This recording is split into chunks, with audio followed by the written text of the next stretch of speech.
Hey guys, what is going on? Welcome back to the Fortem Training Podcast, episode number 13. But before we get into today's episode, quick little update for you on the Fortem Training Live Strong program. Sign up is now live. So the 8 spots, there are only 8 spots available on the Live Strong program. Program designed with longevity in mind to get you fit, strong and functional whilst leaving training, leaving you feeling built up and not broken down. No more joint pain, no more aches, no more pains, all the good stuff. You get strong, you get fit, you get functional, get a hell of a set of abs along the way, but training leaves you feeling built up. You don't feel broken down, you don't feel achy, you don't feel all the bad stuff as well. So yeah, 8 spots available. Sign up is now live. Sign up will close next Tuesday, which currently the date today is the 24th. Sign up closes on Tuesday, July 31st. Not sure as yet when sign up for the program will open up again, but there are only 8 spots available, so please do get signed up. Head over to fortemtraining.com, check out the Live Strong program, hit the menu. Live Strong program will be right there under coaching. Take a look, get signed up. 8 spots available. Do it now.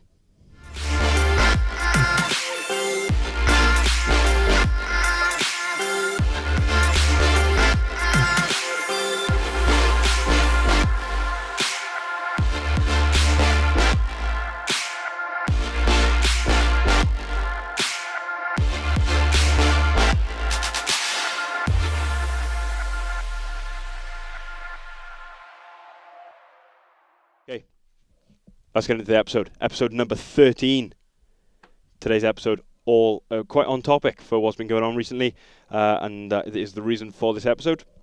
Thoughts on doping and all the athletes that have been banned over the past few weeks. Games athletes, regional athletes, open athletes maybe as well. There's an extensive list. If you do want to see the list of all of the athletes that have been banned, then go over to, I think it's the CrossFit Games website, games.crossfit.com, and I'm sure there's a full list there with every athlete and why, what substance they've been caught taking, and all of that good stuff. But so I'm not going to rattle through all them because I'm sure we've all seen over Facebook and over Instagram who those athletes are. So what I'm interested in today and what I'm going to be talking about is a couple of details on the athletes, just some of the main ones. Thoughts on their sanctions, sort of do their bans suffice, and then perhaps any other things like that. Then get on to a little bit of sort of why athletes use and my own opinions on that. Discuss through a couple of things that I've seen mentioned and bans for life and those kinds of things, so we'll get into that. Then probably take a little bit of a break after that, and then we'll get into something that is something a little bit different, something that probably hasn't been talked about quite so much, or I haven't seen talked about quite so much, and it's about brands supporting athletes that have been banned or that have been caught using banned substances. So we'll get into that after the break and in the second part of this episode number 13. I hope you're enjoying the podcast so far. This episode is, I switched things up. This episode is being recorded on the day of release because I wanted to get this stuff in about doping, and because it is quite relevant at the moment, I didn't want to leave it for a later date. So I've swapped around a couple of the episodes that were scheduled to fit this one in.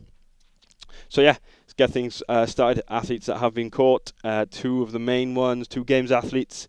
Andre Ganin finished 3rd in the Europe region, and then Emily Abbott, who won the California region. Now, I haven't listened to it yet. I haven't had a chance to listen to it as yet, but Emily Abbott has recorded a podcast episode with Barbell Shrugged, all about the doping and that kinds of thing. So if there is anything untoward that I've said that doesn't relate to what she has said in that episode, then apologies, but do go and check that out because I'm sure it is a very good explanation of her reasons for doping and or what the reasons were for her taking that substance or why it was in her system.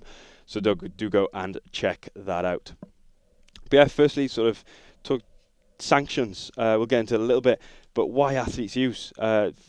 I think there's a couple of different reasons, and it could well be just the obvious one is just to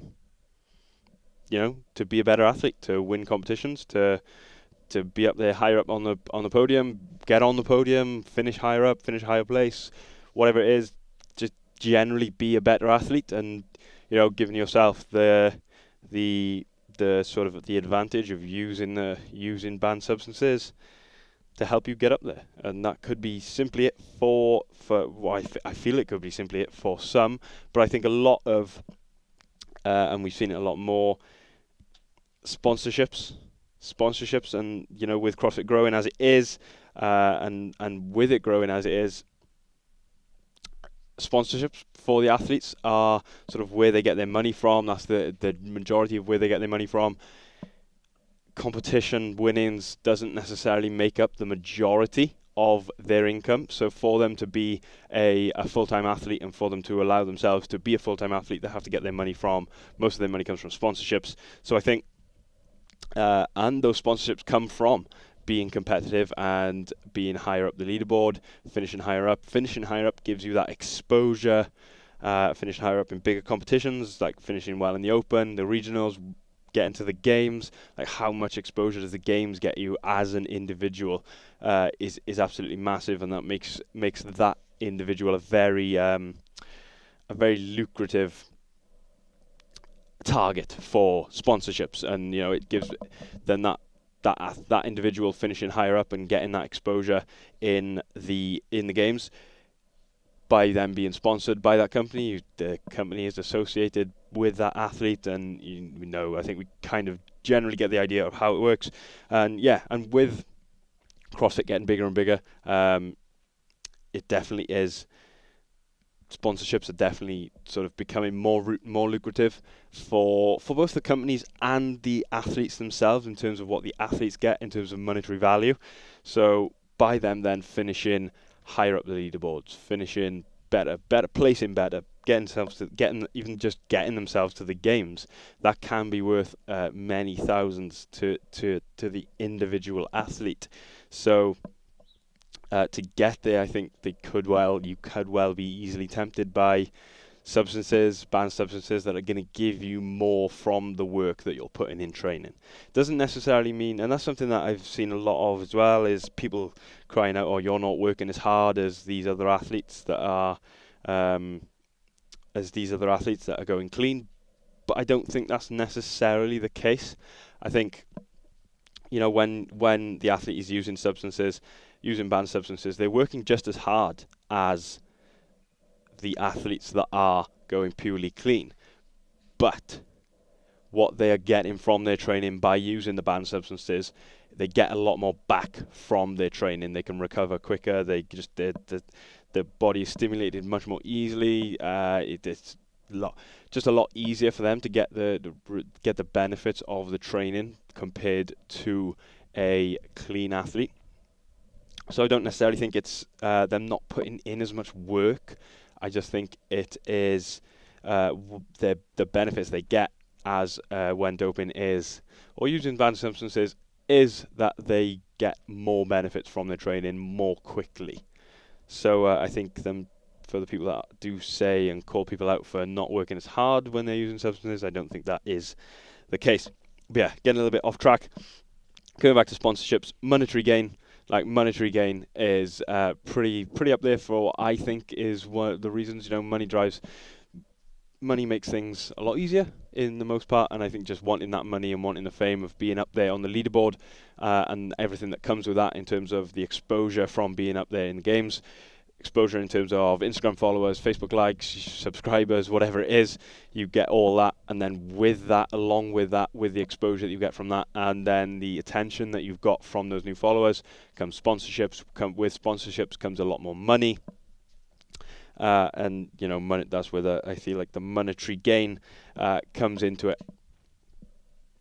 But yeah, I think for me, my thoughts on it, I think that is definitely sort of what I feel, and what you see is probably a lot of the reasons why athletes do use do use banned substances, and this is not in any way at all condoning what they do. Like it's fundamentally wrong that that someone should cheat others who are trying to do it the right way, cheat them out of the possibility of that sponsorship, of being that place on the leaderboard, of the monetary gain, of the exposure, of the legacy of what they're doing. Like, it tarnishes everything. Any athlete that does turn to banned substances, I think it firstly tarnishes the sport as a whole, and then if goes without saying that it tarnishes their own what's the right word, reputation. That's absolutely goes without saying, but it takes away from what the other athletes have done, and it puts in doubt what the other athletes have done as well. And I think that's something I'll get onto actually. But yeah, we'll go into that now. I think it does tarnish what the other athletes have done, particularly for people that aren't necessarily that into CrossFit, and they just see, they just get the headlines of this athlete is banned or this athlete is banned. They're 2 games athletes, they're team athlete, games teams athletes, and I think that detracts from CrossFit as a whole, and could be very damaging to the growth of CrossFit. And I know CrossFit is growing very, very well year on year, and has been for the last couple of years very, very well. But I think it could be damaging to CrossFit as a whole, to people that aren't currently in CrossFit, or people that aren't currently that into CrossFit, and they just see the headlines. They see the headlines of this athlete is banned, they're a games athlete, and this and that. And without being not too far into the sport or into CrossFit, they could see that as, do you know what? They've been caught. All the other athletes must be using as well. They're just not getting caught. So that's a big, that is a huge, that could be real damaging to CrossFit, as CrossFit's growth in terms of bringing on new people into CrossFit, bringing new athletes into the community, and seeing those headlines of this athlete's been caught, that athlete's been caught, and those athletes have big followings. They have a lot of people following them, so that could lead people down the track of believing that because that athlete's been caught and these athletes have been caught cheating, every other athlete must be doping as well because they're doing better than the ones that are cheating. You can see how that could really damage CrossFit as a whole. But on the other hand, it does show us that CrossFit are trying. To some extent, it shows us in the community that CrossFit are trying to seek out the banned athletes, and they sort of improve their testing procedures. It could mean one of two things. It could mean that they've improved their testing procedures. So although they still don't test out, as far as I know, athletes are still not tested outside of competition because it isn't a sanctioned sport. So it is just CrossFit themselves that do the testing to keep the sport clean. So there are no out of competition testings. So that could mean that athletes are cycling off using substances before they get to competition, and then getting the benefit that way. That's something that I don't think we will find out until or if out of competition testing is put in place, and if that ever happens, then we may well get that. But yeah, like it could be pretty damaging to CrossFit's growth as a whole, and those athletes getting caught, big followings, people see that. All the others must be cheating, and then think, why should I bother doing CrossFit? All of them are cheating anyway. What am I going to get from it? And then you get the people not coming, joining the community. Yeah, what I'm going to do, take a quick break there, talk a little bit on sort of why I think athletes do. Bans for life. No, sorry, I didn't cover that. Bans for life, I'll chunk that in just after the break. May well have improved testing procedures. Could just be more athletes using.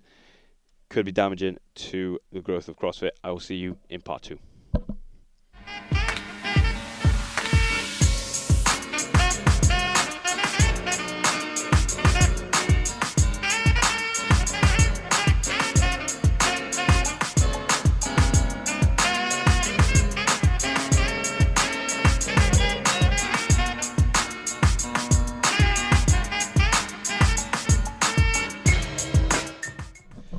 Okay, we are back. Part 2. Welcome back. Episode 13 of the Fortem Training Podcast. We're talking all things doping and banned substances in CrossFit with everything that's been going on recently.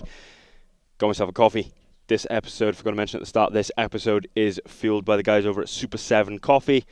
At Super 7 Coffee on Instagram, super7.coffee is their website. I'm drinking the 7 Crema blend. They've also got an Attack the Day blend, which is a pre-workout coffee, and I've been told, haven't had a chance to give that a try as yet, but I'm told it's very, very strong, so I will be giving that a try at some point.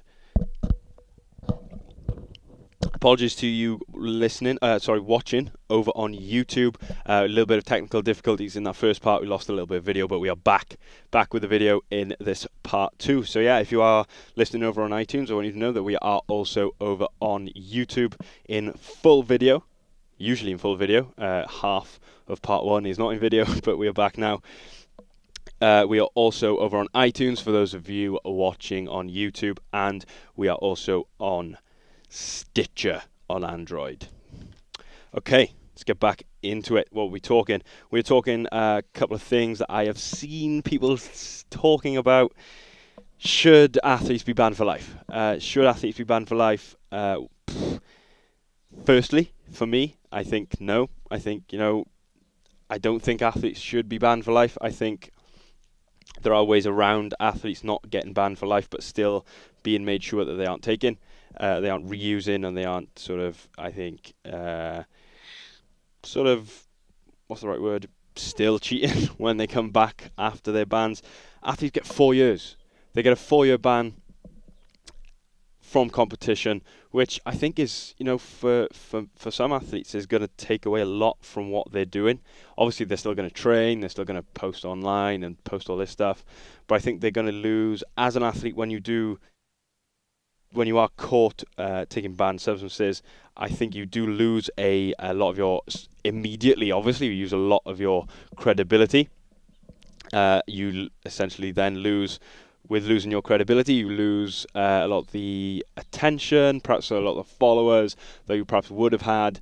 You lose a lot of the attention of the followers because they think, why should I follow you? You're doing the work, but you're using banned substances. They tend to inspire people. People lose the inspiration when they see that those athletes are cheating. So I think the athlete loses a lot in that 4 years anyway. So being banned for life, I don't think is the best option. And I think there are, there's other ways around it, which I'll get into in a minute. But yeah, a lot of people have called for bans for life for athletes that are caught. And for me, straight up, I don't think that is the right way to do it, because people change as well. That's something that you need to remember, is that people do change. In that 4 years, people can decide, reassess what they're doing, reassess why they took banned substances in the first place, perhaps maybe even understand that, I don't need to take them, or I shouldn't take them. They refine their integrity, so to speak, that they did lose when they took banned substances and that stuff. But I think the way around it is the 4 years probably should suffice, and I think that's a good deterrent for athletes. Some people have called for fines. For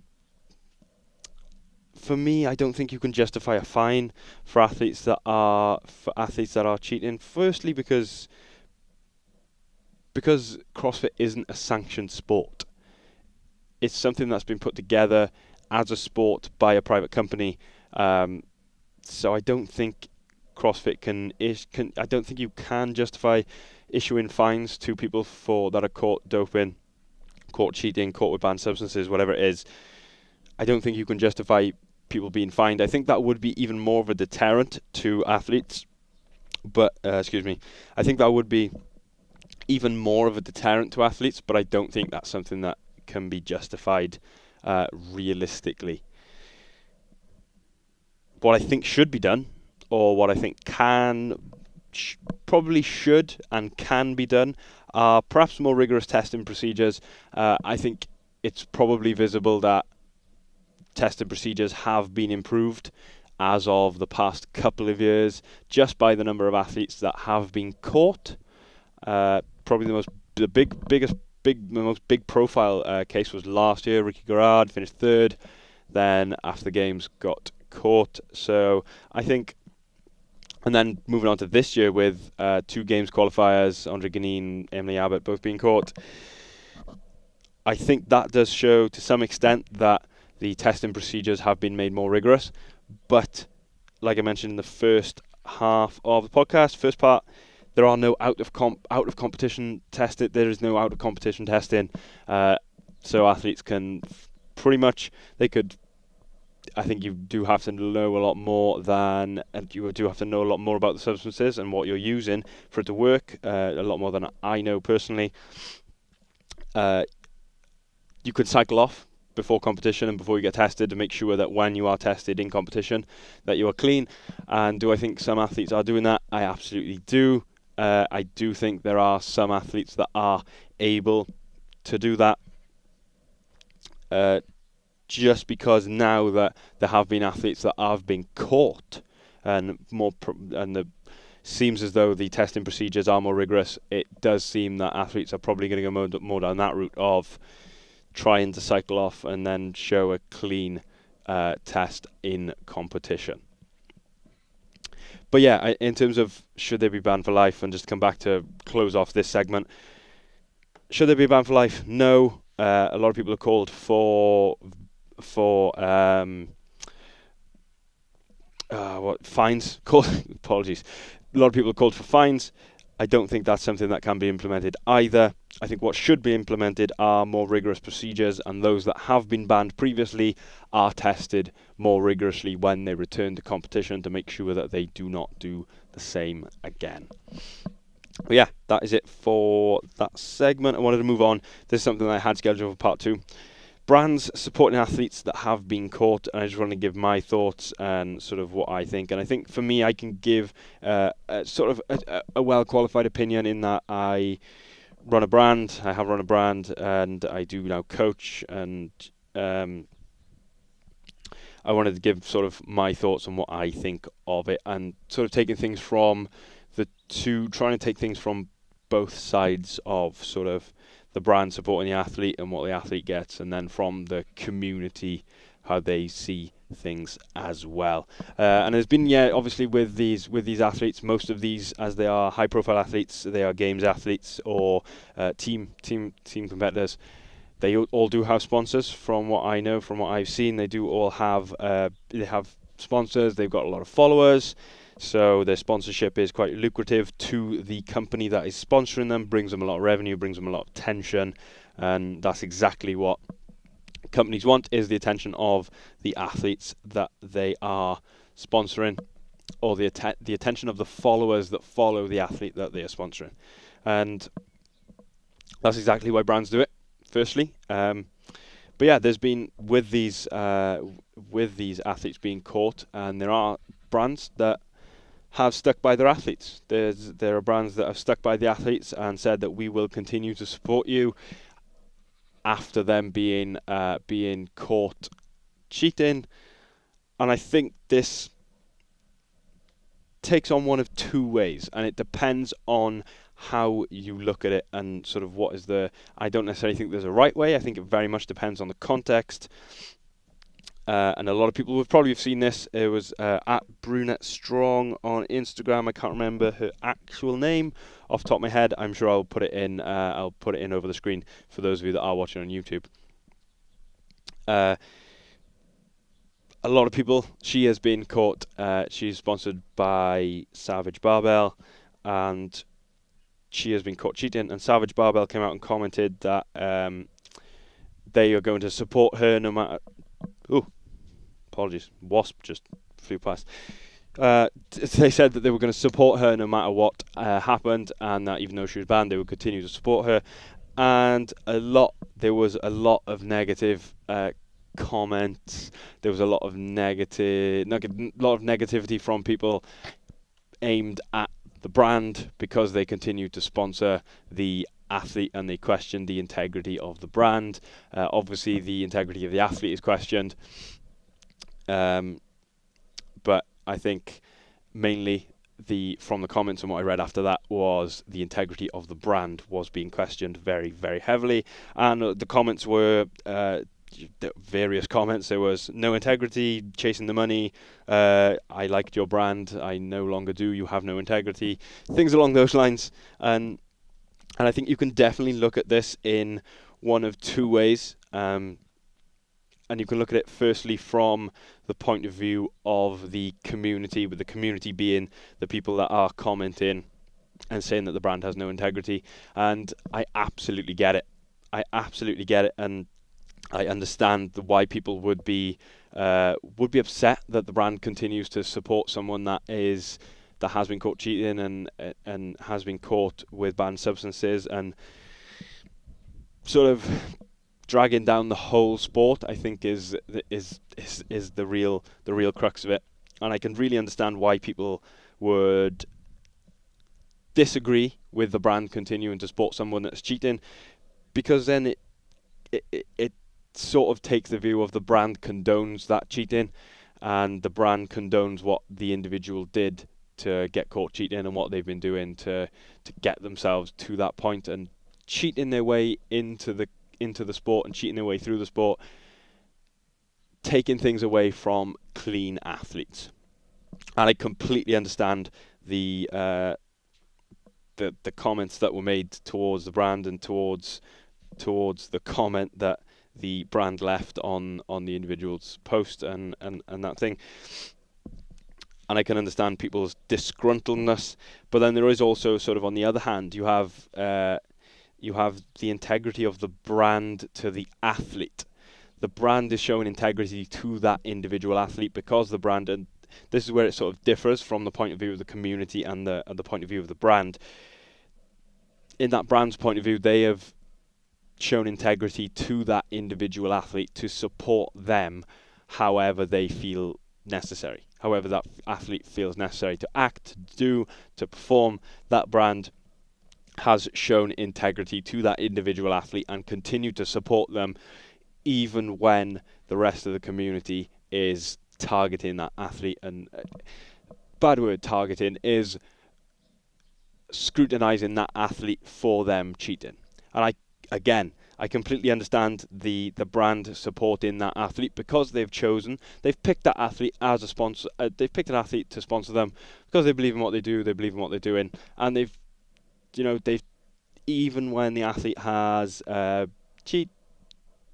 cheating, has been caught cheating, they have stuck by them, believed their story, shown their integrity to that individual athlete. And that's sort of where things differ. For the community, how I feel that looks is, for the community, is that brand is showing support for someone that's cheating, so that brand condones cheating. I am not going to support the brand that condones cheating. That'll be for some people in the community. For others in the community, they will see it as, wow, that brand they've got real integrity, they've stuck with that athlete, even though they've been through all of this, they've been caught cheating, and that brand is, it's got integrity because it's still stuck around and stuck with that athlete to support them every step of the way. So that's sort of the two views you get from the community. Then from the brand, I think what you have to consider is what they've done is they've shown their integrity to the athlete and gone, I don't care about the community.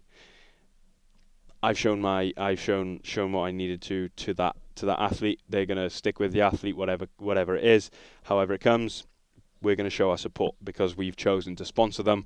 We have to then continue to sponsor them and continue to show support to them no matter what they go through.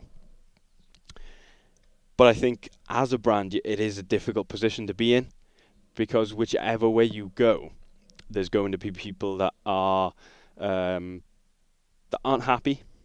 I think if they immediately dropped that athlete and went, you know what, we don't condone that, we don't condone cheating in any way at all. We're going to drop the athlete. We're not going to sponsor them. So what they lose out on is all of their followers. They lose out on all the exposure that athlete was bringing. There's got a lot of followers, bringing to Savage Barbell, bringing a lot of money in. And on the other hand, if they do continue to support that athlete, they have to fully understand that there's going to be from what I think and from what I've seen, a larger portion of the community that disagree with the brand sticking with the athlete after they've been caught cheating. So I think it is a really difficult position for the brand to be in, because whichever way they go, if they decide, I think it's a very difficult way. It's a difficult way to go, and I wouldn't like to comment and say on which way I would go. But I think generally, I take that back. I think I would. I absolutely would. And if we were to sponsor an athlete and they were found to be cheating in what they were doing, it does depend on the circumstances.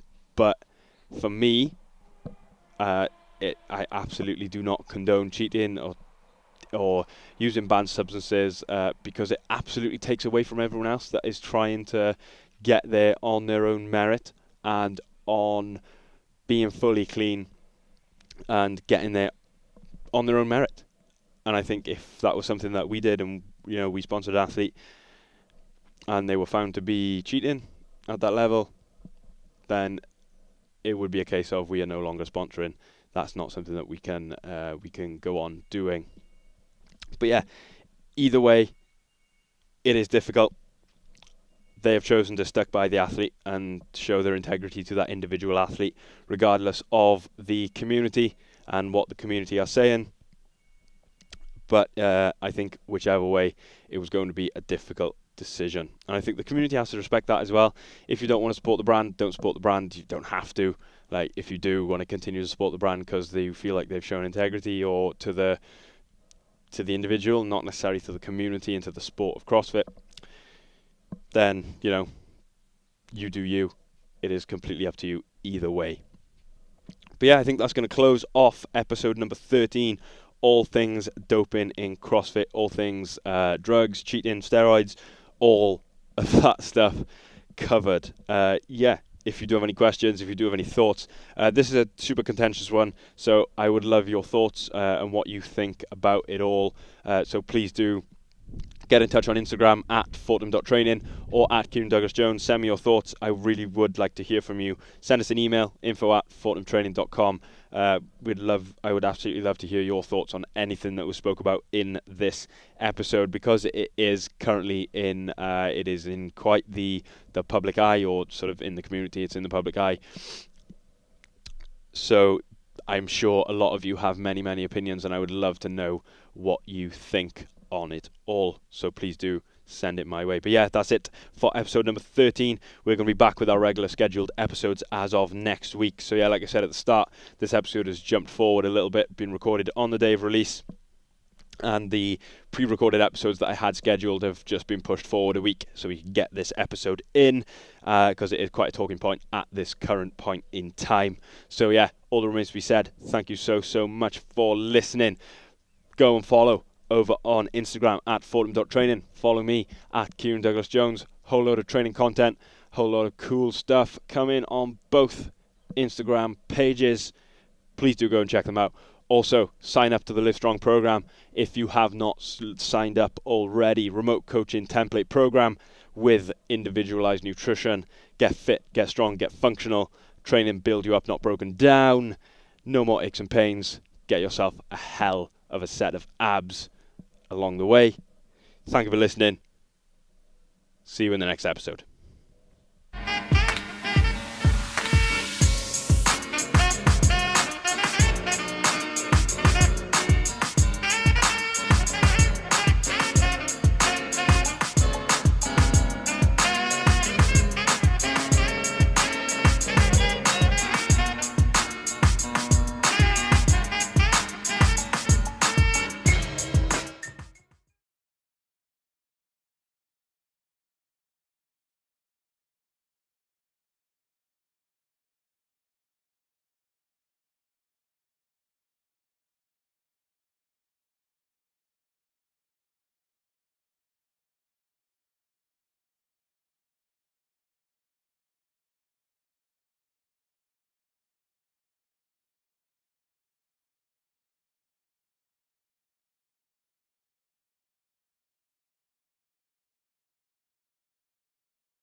See you in the next episode.